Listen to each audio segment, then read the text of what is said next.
Foi lançada nesta semana a Campanha da Fraternidade 2015. O tema escolhido este ano quer fazer uma reflexão entre a igreja e a sociedade e o lema é Eu Vim para Servir. E nós recebemos hoje aqui no estúdio o arcebispo metropolitano de Porto Alegre, Dom Jaime Spengler. E o Dom Jaime, é um prazer tê-lo aqui no programa. Muito obrigada por aceitar nossa entrevista aqui hoje, nosso convite.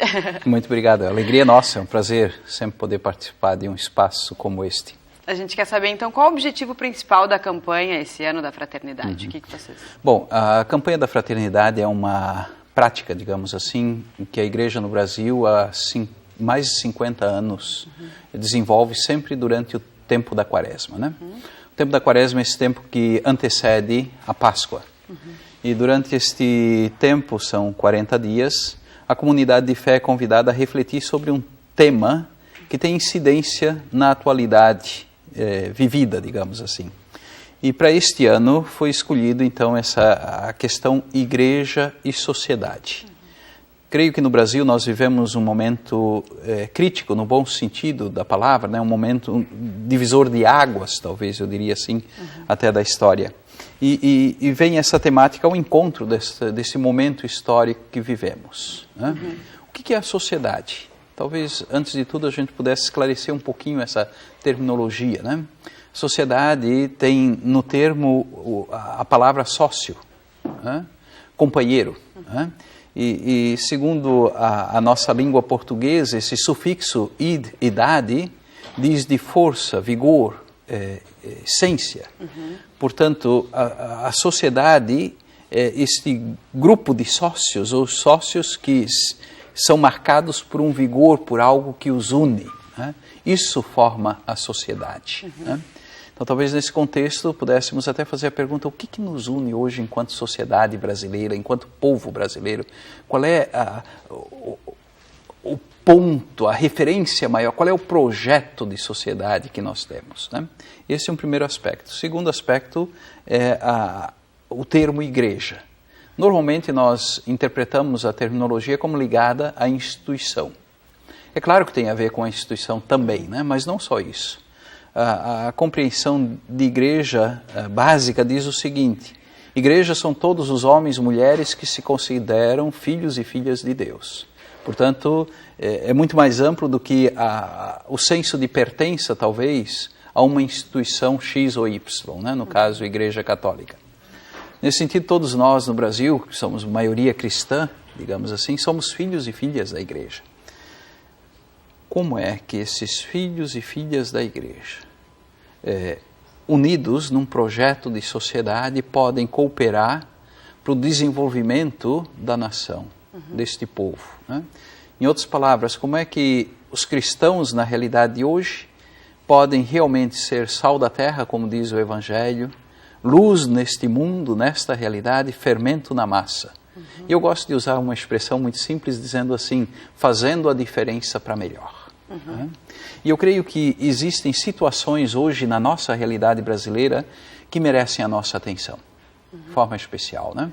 A situação, eu diria, da violência que vivemos, né? Estamos no limite do suportável. Né?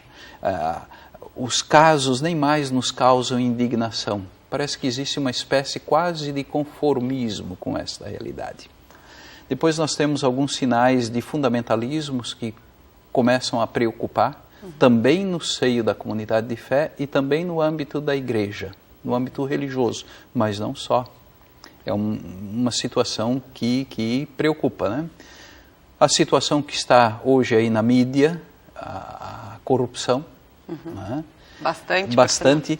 E nesse contexto todo, eu gosto sempre de recordar uma expressão do Papa Francisco, bastante recente, né? Onde ele diz assim: todos nós, independente do nosso credo, da nossa confissão religiosa, somos convidados a deixar o mundo um pouco melhor para aqueles que virão depois de nós.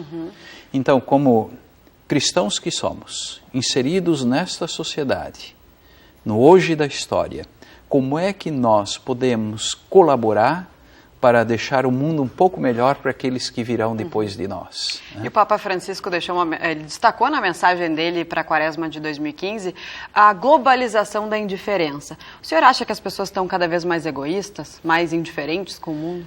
Existe uma sensação de indiferença diante de fenômenos que nós experimentamos no cotidiano da vida social que preocupam.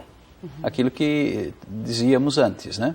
A violência, a corrupção, esses sinais de fundamentalismo, talvez o individualismo exacerbado. E o individualismo exacerbado diz que nós perdemos o senso, o sentido do que seja a sociedade. Né? Quando perdemos, então, esse elan que nos une, ou esta referência maior que nos une enquanto povo, enquanto sócios, significa que a sociedade está muito fragilizada. E será que as pessoas estão cada vez menos espiritualizadas? O que o senhor pensa? Eu diria assim, eu não sei se menos espiritualizadas. Tenho a impressão que no seio da nossa sociedade, do nosso povo, existe um desejo de espiritualidade muito grande. Talvez as partes envolvidas nesse processo, nós mesmo, igreja, não estejamos sabendo responder a esse anseio que o povo traz em si. Esta sede de transcendência que o ser humano naturalmente traz em si. Então, talvez aqui esteja sendo apresentado para nós um grande desafio também como instituição igreja. E agora a época da Quaresma também é uma época de a gente pensar bastante sobre o que a gente, né, refletir bastante sobre o que a gente está fazendo. Né? Aí tem um aspecto bonito, porque quando nós falamos de Quaresma, normalmente nós pensamos assim um tempo talvez onde devêssemos ter um comportamento taciturno, né, a penitência como algo pesado, então, né? Se nós pensássemos diferente, as práticas comuns que a tradição nos legou como próprias desse tempo da Quaresma, a caridade ou a esmola, se quisermos, né? A oração, o jejum, como possibilidades que nos são apresentadas para afinar talvez o espírito, né? Em vista do novo, da ressurreição lá na frente, né? Então, como possibilidade de mais vida. Esse é o sentido primordial da Quaresma, esse tempo para nós afinarmos talvez o espírito, quase como uma espécie de trabalho da academia em relação ao corpo, né? Mas isso feito, digamos, em nível espiritual, como nós dizemos, né? Uma preparação de nós mesmos, no íntimo de nós mesmos, para que a vida possa desabrochar de forma mais vigorosa, mais plena, mais jocosa, mais viva isto. Tá certo, Dom Jaime. Muito obrigada por vir aqui hoje no programa.